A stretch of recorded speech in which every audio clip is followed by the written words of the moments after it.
মায়ের পায়ের নিচে জান্নাতে, কথাই ঠিক।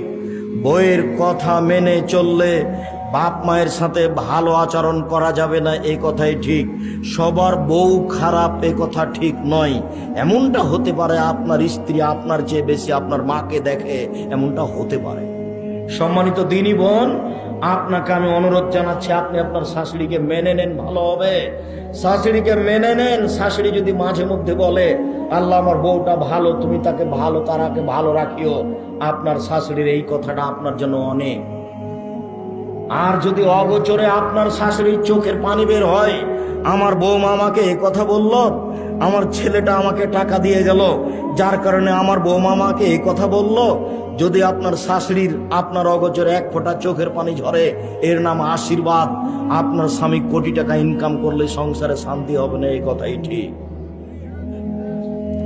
সম্মানিত দিনী ভাই বোন, বাপ মাকে সাদরে মেনে নিতে হবে। খারাপ লাগলেও, তিতে লাগলে, এ কথাই ঠিক। আপনাকে মা কিভাবে লালন পালন করেছে সেটা আপনাকে আমি দেখাতে অক্ষম, তবে আপনার ছেলেটাকে আপনি দেখলে বুঝতে পারবেন আপনার ছেলেটা আপনার কাছে কেমন, তেমন আপনি ছিলেন। তাহলে বোঝা যাবে মা কি জিনিস।